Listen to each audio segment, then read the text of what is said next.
Welcome to Tales of Hope, where every paw print counts. Animal tie in the house, spreading love, hear the sounds. Every week animal stories, rights and welfare in the mix. Step up, take action, we're giving animals a fix. Tales of Hope, raise your voice, make some noise. Change the game for every animal, girl and boy. One world, one fight, let's turn the page.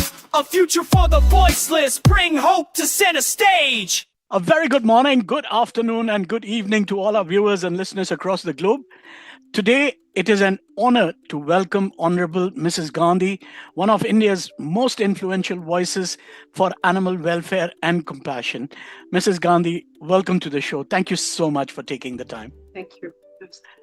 Now, without further ado, the first question. Before activism and politics, what was the first moment in your life that made you realize animals feel pain emotionally, not just physically?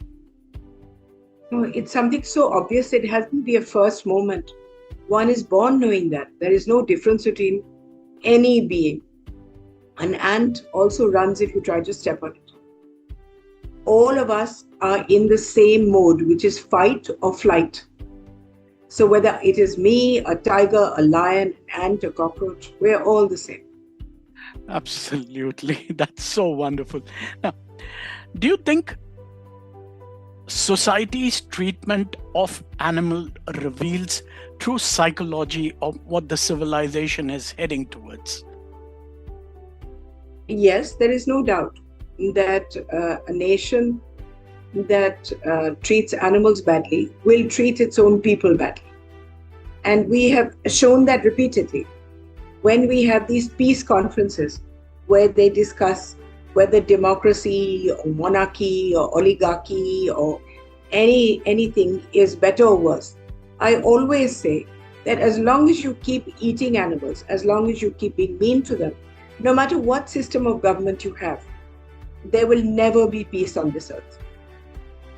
So yes, a society defines itself by the way it takes care of its weakest. And the weakest are always the non-humans.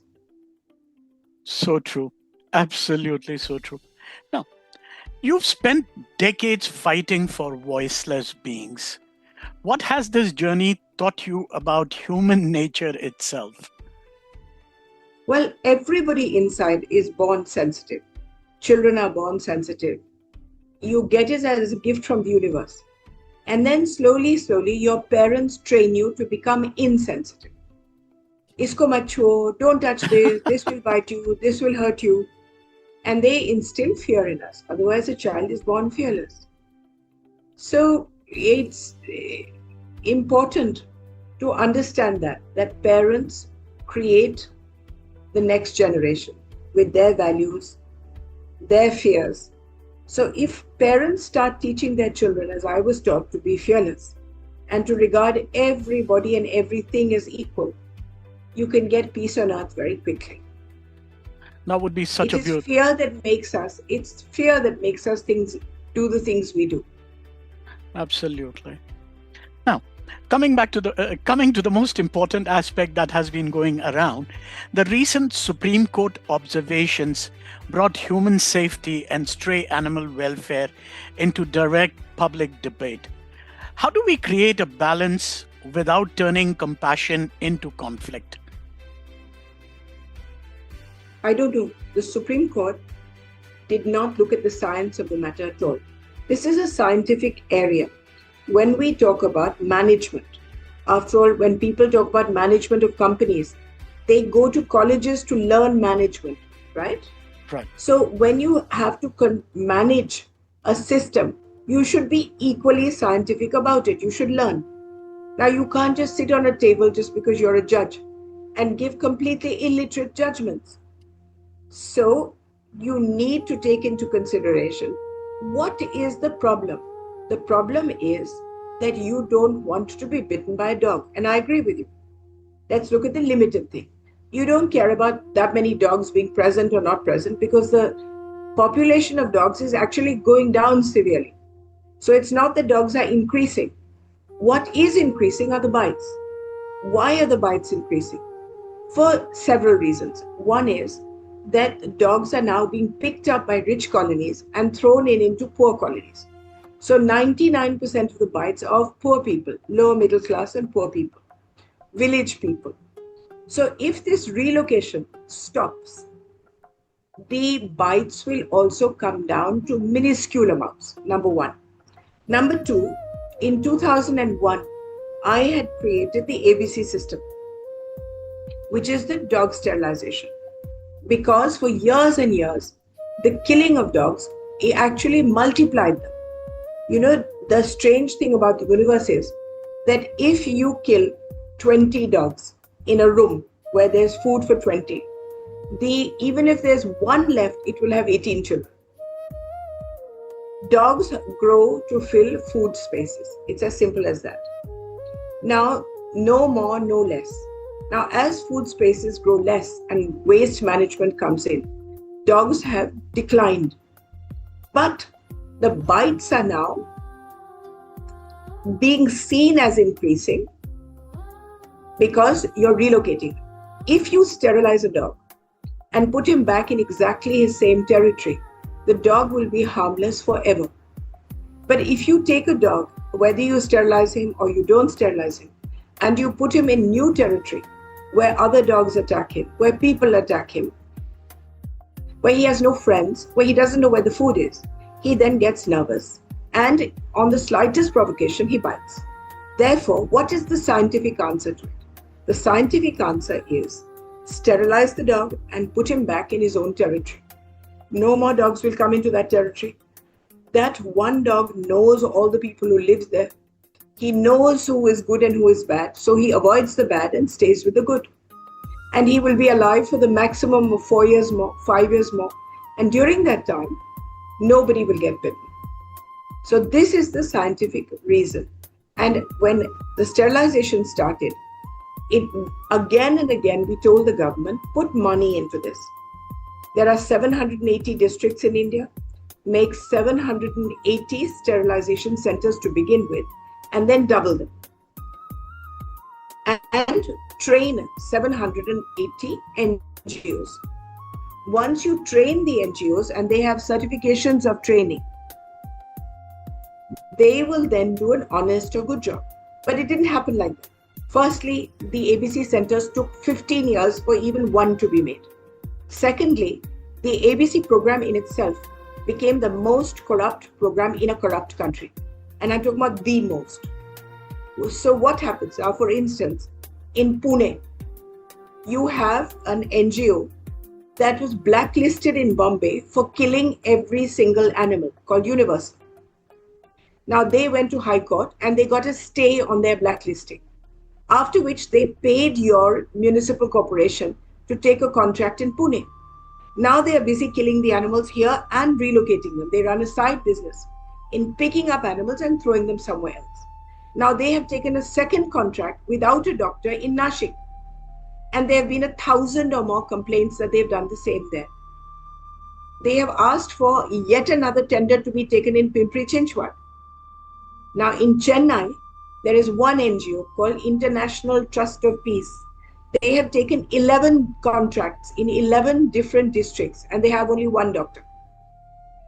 In Maharashtra is the worst because in Vasai Virar, there is one telephone operator who has 5 NGOs. And each time his NGO kills all the dogs. He gets a contract. Then they throw him out because there's an uproar. Then he changes the name of the NGO and takes the contract again. This is the 5th time he's come to Vasai Virar with a different contract name. In Delhi, all the 21 of the 21 ABC centers, 20 were given to relatives and friends of the MCD officials. And all they do is they have now on paper sterilized 50 times the amount of dogs there are in North India. Because what do? They'll take it on a low. They will say, okay, you pay us. Don't pay us the government sum of 1,650. Pay us only 700. And some of them said, pay us only 400. Now, can we do a major operation with 400 rupees or even 700 rupees? The anesthesia costs more. But Absolutely. the contract is given. Once the contract is given, they sterilize one dog. And then they write, we have sterilized 100 dogs. Who is the checker? Who is the person who's supposed to count the testicles and ovaries once they're out? They're supposed to be kept to be counted. It's the same person who gave them the contract. So he goes there and he writes, yes, I saw 100 ovaries and 100 testicles. After which he then takes a basket and he takes these testicles and ovaries, and instead of burning them, he sells them to another NGO. They then recount them. Then they're sold to a third NGO. In Madhya Pradesh, in a place called Mandla, they gave a contract to an NGO which did not do even one sterilization. But when they entered that place after 2 weeks, there were buckets of ovaries and testicles lying there, which they had bought from NGOs in Bhopal. So India has paid over 20,000 crore rupees for sterilizations that have never been done. And out of the 150 NGOs, the 150 ABC centers that exist, about 120 are being done by mafia people who own 10 at a time, 20 at a time, and are split the money with the local municipalities. Of these, Karnataka is still better, slightly. But Maharashtra and Chennai are the pits, the worst. Now, for instance, in Haryana, only illegal NGOs that have been blacklisted in other places. From Madhya Pradesh, there's an NGO called Baglamukhi. They were blacklisted everywhere because they killed all the dogs. They've now come to Gurgaon and got a contract for 700 rupees. The same thing. Yesterday, we picked up dogs on the street whose entire penises had been cut off. Not the testicles, the penises. And they were dying on the spot. That is what Baglamukhi does because it doesn't have an NGO, it doesn't have a doctor. Now in Haryana, it's infested. One Hisar, for instance, in Rohtak, they gave it to an NGO called Nain Foundation. Nain Foundation did 29 operations in one day, the first day. And by the afternoon, all 29 died. They were then removed in one day. They took the contract in Rohtak. Then they were removed from Rohtak. Then they went to a place called Chika. Now they've gone from Chika to somewhere else. So this, as long as the municipalities keep taking money in the name of sterilization, you will have illegal, untrained business people, जिसको हम लोग बोलते हैं लफंगे, coming in and taking the contracts. In Jammu, there was some guy, I forget his name, some Anubhav or Anurag or something. He started in his hometown. Within 3 weeks, he was thrown out. He then went to Kashmir. The Secretary for Urban Development herself did a check on him because she noticed trucks of dead bodies coming out of his shelter at night. She threw him out. Now he's got the contract for Delhi. So there was one NGO called Santulan, which the High Court of Patna actually reacted to how bad it was doing in Patna, threw it out within a month. Santulan has taken 7 other contracts in other places. So this entire program is fraught with corruption. If the government does several things, first, it says no NGO from an outside area can take the contract. It has to be a local team. Number 2, this local team has to be trained. There are 4 training centers: Ooty, Lucknow, Dehradun, Jaipur. All of them are lying empty because no NGOs have gone for training.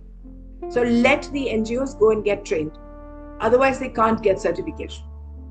Number 3, no contract will be entertained on the basis of money.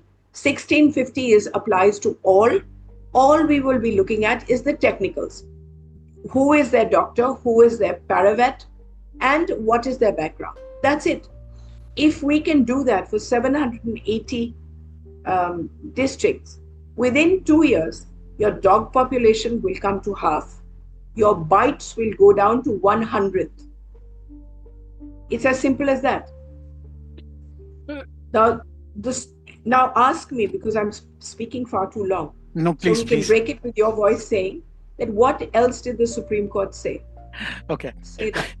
Now, what else do you think the Supreme Court would have said, or it could have No, been no, done? it's not that. It's not, do I think the Supreme Court would have said?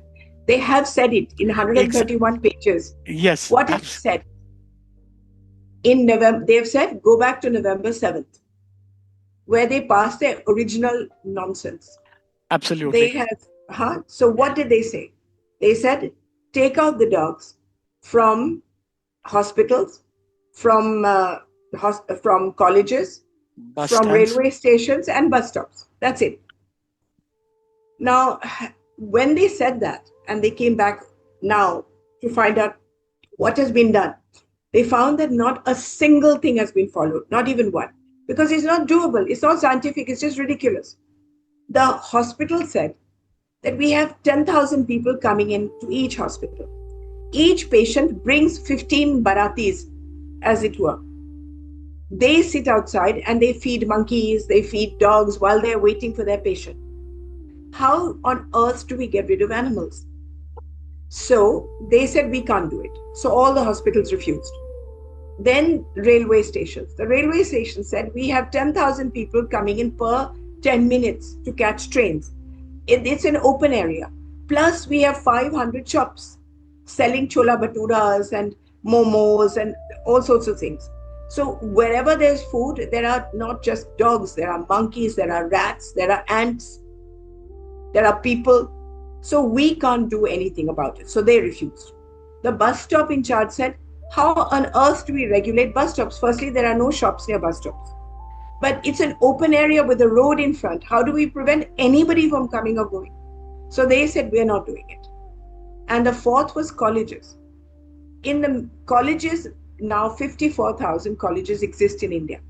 And each one of them has got an animal welfare group, as ordered last year by the UGC, that every college has to have one, college and university. Now their animal welfare groups are extremely strong. And they just said, no, education without compassion is of no use to us. We don't want to make a society that is warlike. So they completely refused. So not a single thing the Supreme Court said was done. The Supreme Court also said government should make shelters and ABC centers.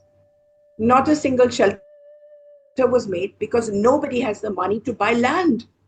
After all, you have to buy an acre of land. Then you have to, it'll cost to make one shelter would cost you roughly about 25 to 50 crores.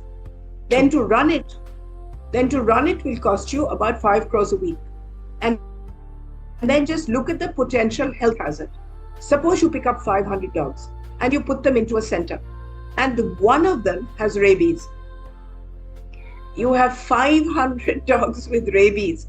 That chowkidar is going to run for his life, leaving the gates open. 500 rabid dogs are going to come out. On the and the city is going to empty itself out in 3 minutes flat. After all, that is what happened in Surat. So, no shelters have been made. Then they said make ABC centers. Not only have no ABC centers been made, but Delhi reduced its ABC centers from 20 to 10. So the Supreme Court finally, on the 19th, said, Jai Hind, hum haath dhote hain. We are fed up with this. Of course, they didn't say being the Supreme Court, they can't acknowledge defeat. So they just said, please don't come to us again. We're closing the matter now. Go back to what we said in November and do what you want. That's it. All right. Because there's a lot of misinformation that has been spread across at this point in time. About euthanasia. Yes. That. Yes, exactly. I mean, on social media, if you see right now, there's a whole gamut of posts that has been going on that Supreme Court has allowed euthanasia. And not only that, a lot of other misinformation that even the RWAs have the right to take the animals away. So nobody has the right. Just those 4 people. And who refused to do it? RWAs have no right to relocate a single animal. In fact, for them, it's 5 years in jail. Number 1, harassment of feeders, 5 years in jail, under 351. Now, This euthanasia thing, the Supreme Court has not said euthanasia at all. They have simply said the government may like to consider the possibility of following the euthanasia laws as made by the government in 1960. That is what they've said. Now, what is that euthanasia law? It says that a dog or an animal that is rabid or that is incurably ill will have to have a 3-vet certification in Okay. writing that it is incurably ill or it is rabid, and only then can it be put to sleep. That is the exact thing that they have said. Now, that is such a wonderful thing, for clarifying this. This I'm going to put it out as soon as possible. Now, just taking it back a bit further, which we were discussing, that do you believe the Indian animal, stray animal, as they call them, I normally don't like to call them strays, is it a governance and an urban planning failure that we're facing? It is not. It is very much part of the culture of Indians. It has nothing to do with failures. Indians have always lived with animals. Even Yudhishthir couldn't get into heaven without his dog. Every god of ours is sitting around with an animal. Lakshmi has a cat. Ganesh, who himself is an animal, has a rat. So we are used to living with animals. We love them. Now, if you create a situation of fear and of hatred, then India will go through these periodic, things about kill pigeons, kill sparrows, and everything seems to get a surname of menace. Cow menace, monkey menace, dog menace. These are all one family of Mr. and Mrs. Menaces. But the normal India, now for instance, most governments have made it legal to kill nilgai. And yet no farmer has ever killed a nilgai. It is governments that call in shooters, hobbyists from outside the state to come and kill the nilgai. No farmer will touch it. In Bombay, they suddenly got up and said, kill the pigeons. There was such a huge uproar that they had to stop. Even in Punjab now, with this drunken chief minister, who should not be allowed to tweet after 8 o'clock at night. At 9 o'clock yesterday, gave a tweet saying that, oh, I'm so happy the Supreme Court has allowed us to kill animals. We will kill them all from tomorrow.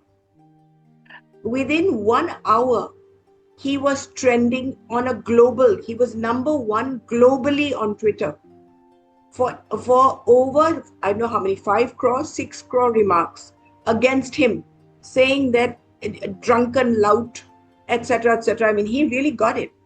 So now it's 6 crore people tweeting means that even those that don't like dogs are horrified by the idea of somebody celebrating a massacre.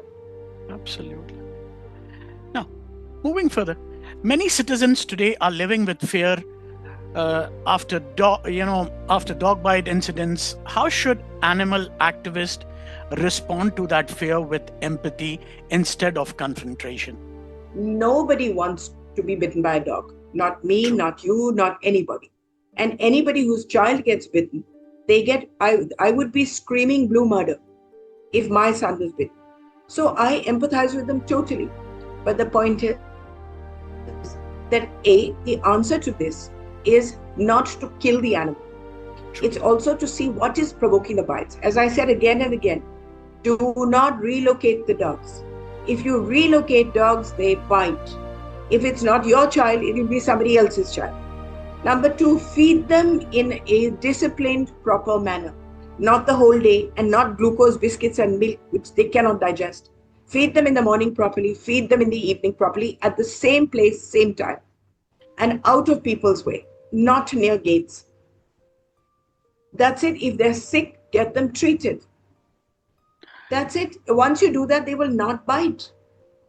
Well, from my personal experience, I've been living with this for the last 4 years for the six animals now, which I take care of in my mother's compound. I got them sterilized and everything. And with your help, to be honest, thank you very much for helping me get the CACC card as well, the community animal. And I was able to get them sterilized, and you won't believe it, like what we've been discussing. Their aggression is less, and they have a feeding point where I've got the society to provide a feeding point, and I feed them in the morning and once in the evening, and they're fine. Yeah, absolutely fine. Okay, there are a bit of times where there is a bit of aggression and all that, but that's a natural thing. But apart from that, there's been no bites and everything. Yes, thank you. I keep my fingers crossed for that. Yeah. What does responsible feeding actually mean in practical terms? It means 3 or 4 things. One is, do not feed them when there are a lot of people around, because most dogs, whether pet or stray, suffer from feeding anxiety. They believe that somebody is coming to steal their food. So they get very yappy and very aggressive around food. So one, feed them at times when there are less people. Ideal times would be 9:30 in the morning when everybody has gone to work or school and women are busy in their flats or houses. 7:30 in the evening when people go home to have dinner. These would be the 2 times. The second would be, feed them in bowls. Don't feed them on rubbish on the ground and leave that filth there, because rats will come there. Number 3, clean up the place after you feed. Number 4, feed them properly as you would feed yourself. Can you live on glucose biscuits? No. Can you live on milk? No. And dogs can't even digest milk.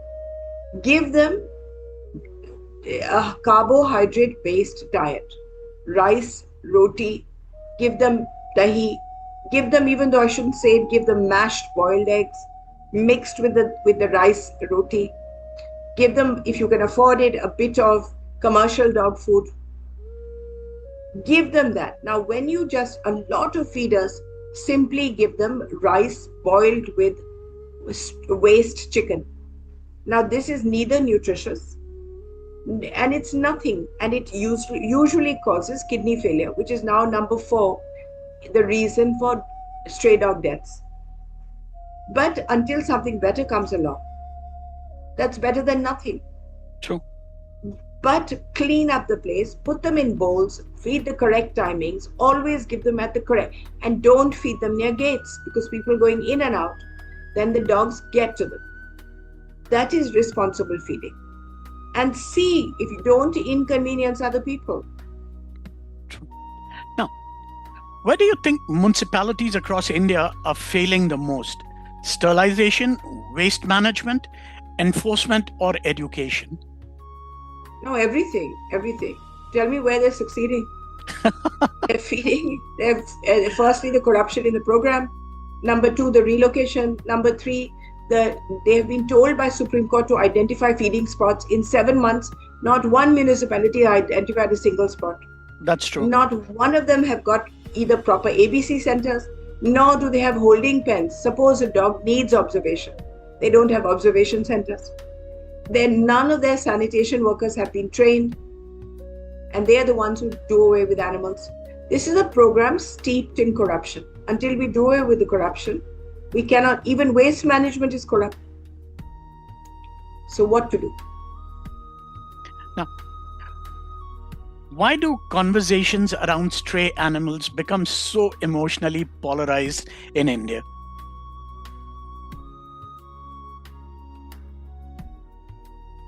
We are an emotional people. We love quarreling with each other. Why not? That's true. You put 2 Indians into a room, you have 5 fights. So what's the big deal? If we don't quarrel over this, we'll quarrel over something else. In my constituency, we have chai ki dukans every 10 feet, and they're usually above nalas, and they provide little stools, and the older people come and sit there, and they bring one newspaper and they divide it into pages. So everybody reads 1 page each. And then they sit and fight with each other the whole day. And they make and unmake governments. They make and unmake members of parliament. They make and They gossip about their neighbors' daughters. And why not? And it usually ends in a fisty fight every day. So why not? I would say yes. Why not? I mean, we all have this term "agree to disagree" sort of thing, but of late we see people getting very offended. Because I'll tell you why. Because I'll tell you why. This is a movement. This is the animal welfare movement. It is not now. Every movement, like the communist movement, the movement towards giving anti-slavery, the movement towards giving women votes, there is a predestined path that the movement travels on. The first one is where there are no people in the movement. The second is when some people come and they go on for about 25 years, yap, yap, yap, yap. Let's make this movement, let's make this movement. And finally, a trigger point comes. And suddenly there are thousands of people there, right? You take Martin Luther King with I Have a Dream, and suddenly there were thousands of people. But before that, there was one Rosa Parks who sat in a bus and got attacked. And then after that, it took 20 years for Martin Luther King to come along. Now, the same thing with animal welfare. It is an army in the making.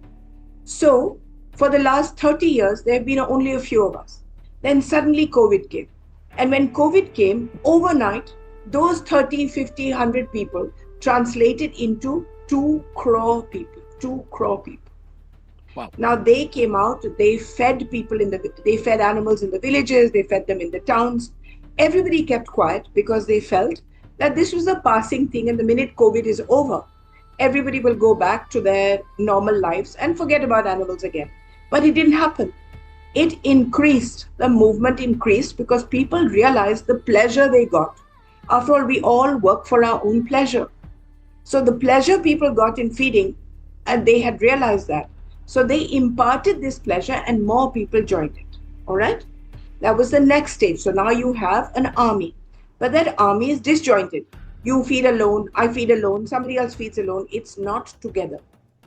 So the next step came when it was these large number of people were ignored even after COVID.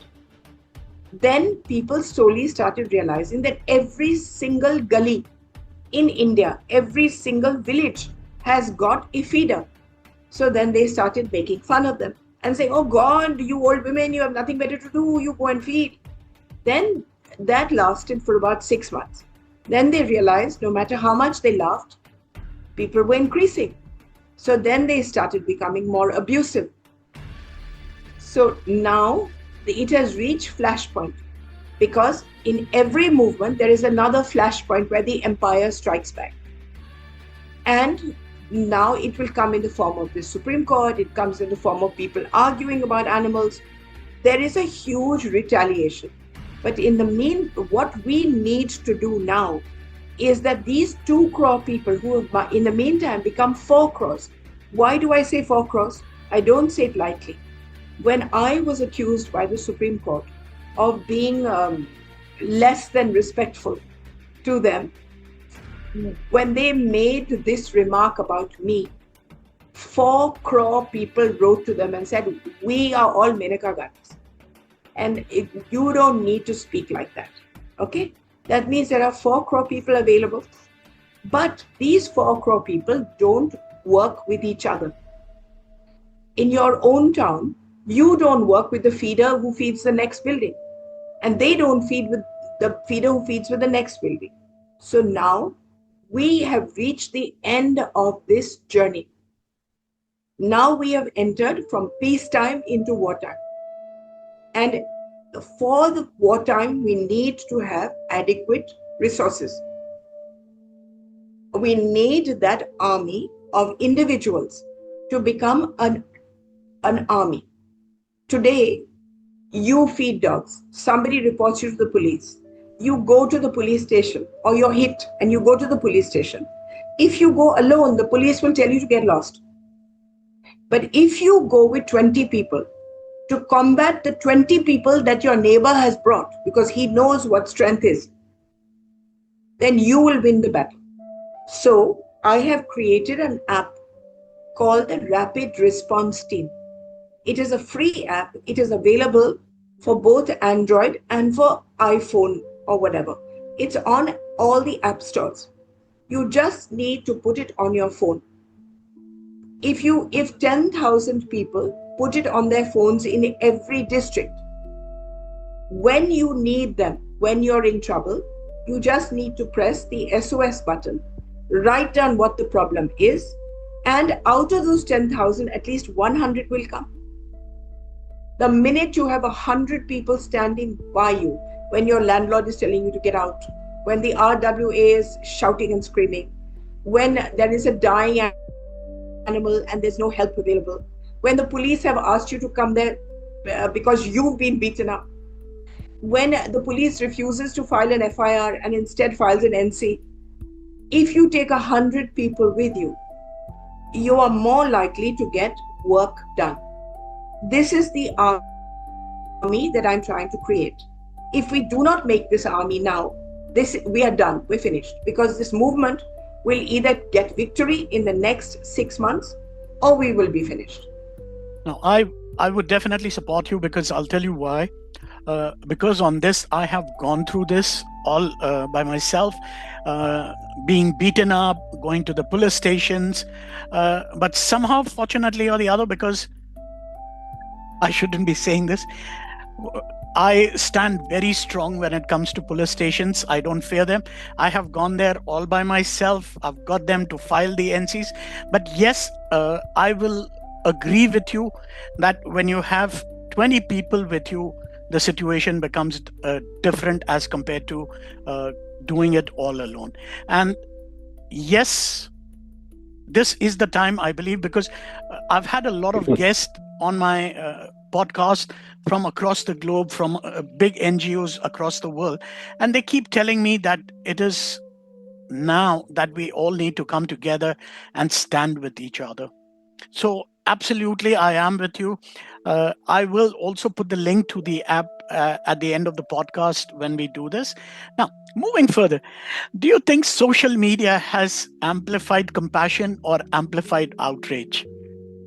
Both of them. The social media amplifies everything. The good and the bad, everything. Everything. Now, you have witnessed extreme cruelty cases over decades.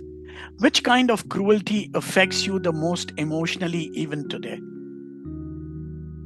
All cruelty.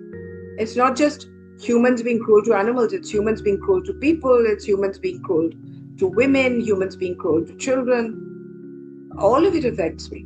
I am in this game not just for animals. I'm here. I run orphanages. I am a very, very good member of parliament. Because I think I hate inequality of any kind. It's my case when I was 18 years old of Maneka Gandhi versus state in the Supreme Court that actually granted people their freedoms. So it's mentioned at least 1 lakh times a day in every case. So the question is, inequality bothers me, and cruelty of any kind bothers me most. So it's not one type of case or the other type of case. You know, if you make, for instance, recently we had a case where 25 donkeys were climbing stairs for 15 stories to put bricks up there. Can you imagine the fright of that donkey climbing open stairs in an open building with no walls, and being beaten all the way up and all the way down? And any minute they would fall. I had to rescue them immediately as soon as I saw it. Do you think that that's not weird? Or, relocation of puppies in sacks. Is that not weird? For instance, bringing cheetahs into India. For what reason? Do we need more predators when you don't have any prey? Is that not cruel? These dreadful zoos that we have, they're the worst in the world. Thousands of animals are dying in prison for no reason, just to amuse people. Is that not weird? There used to be child labor in carpets in Banaras and Bhadoi. I stopped that So for me, cruelty of any kind makes me very sick. Now, ma'am, have you ever experienced emotional exhaustion or compassion fatigue from carrying this battle for so many years? Well, I'm tired all the time. But, if I were to step out at any point, I'm just scared that I don't want to leave a vacuum. That is why the RRT should take my place. The Rapid Response Team should take the place of any leader. It's very difficult to carry the burden of so much cruelty and so much suffering. And it's not fun at all, nor is it leadership.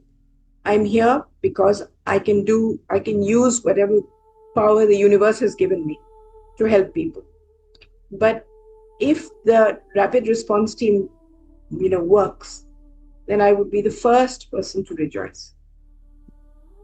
We'll keep our fingers crossed and pray to God that it works, definitely. Not only pray to God, but we will make sure that we get everybody to get it going. All right. What keeps you going despite resistance, criticism, and emotional burden of work? There are two types of people in this world. One person, 99% of people, want respect from the world. And 1% of people want to be worthy of respect. There's a difference. I want to be worthy of respect, which means I introspect. I don't care what you think of me. I have my own standards, my own morals. I know why I'm here on this earth. And I do the best that I possibly can. That's all. That's what keeps me going. Do you think India needs a centralized national animal emergency response system like what you said? You have the rapid response app. Do you think we need it now? Nothing will happen on what we need until we come together and demand it. Unless we become powerful, there are going to be no policy changes. So first you create the policy change. After all, what is a politician? He is a nichod of whom you are. So if you don't demand something from him, you will get the politician that you deserve. So to say, do you think we need this and do you think we need that? We need so many things, but you won't get them until you demand them. True. Now, what is one major misconception that both animal lovers and anti-animal groups have about each other? I think we both think the other is in the wrong. That's such a simple and nice one. Now, I'll just take it to the last two questions. When future generations look back at humanity, how do you think they will judge the way we treated animals? Oh, terribly, terribly. After all, we think so terribly about people who had slaves and people who did child labor and people who didn't give the vote to women and people who didn't take vaccines. We think so, but the point is, I hope there will be future generations that actually reach a point of criticizing us, because as far as I can see, each generation is more cruel than the last. So why would a future generation look back on us and think how horrible we were when they will probably be worse than us? Absolutely. Now, taking it to the last question, after everything you have seen, the cruelty, the rescue, the battles, the hope, what still gives you faith in humanity? I don't know about humanity, but I have an unshakable faith in India. I have been born, I'm sure each generation, each time I'm born as an Indian. I feel very deeply about the soil of this country. No matter how horrible we are and how cruel we are at the moment, there is a huge core of kindness in each one of us. And that kindness has to be awoken. There has to be more introspection. At the moment, we are going through the crisis of overpopulation and fear. There are no jobs. There's very little food. We hardly can speak out because we're all so frightened. We have lost our faith in the future. So we take out our anger, we take out our pessimism, we take out our despondency on people weaker than us, on beings weaker than us. So men beat women more, women, mothers-in-law beat daughters-in-law more, people beat children more, children beat animals more. It's really our own sadness, our own anger at the system that is coming out. Unless we regulate our population. After all, please think, the population of India at independence is now simply just the population of Uttar Pradesh. So, if we are so overpopulated that we have no space for ourselves, where are we going to make space for other beings? When was the last time a child saw a butterfly? Or a child saw even a sparrow? How will they miss something if they've never seen it? When was the last time children saw a forest? So if we keep doing away, if we multiply like rabbits ourselves, where is there space in our minds for compassion, for love, for happiness? When was the last time you felt happy? The only time you can feel happiness has got a very finite meaning. The only time you can feel happiness is when you do something for somebody else, not when you buy a brand suitcase. But when was the last time we did something for anybody else? Why? Because we're so terrified of our own lives. So if we were less people, we would have so much more opportunity. We would be so much freer as spirits. And then we would be happier. And that happiness would translate to us being kind. Mrs. Gandhi, thank you for taking your time, for being with us on the show. Now, this is the place where I leave it as an open mic if you would like to make an appeal to all the listeners and the viewers. Oh, well, I have a standard motto, which is always be kind. That is such a wonderful one.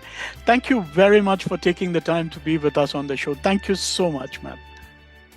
Namaste. Thank you.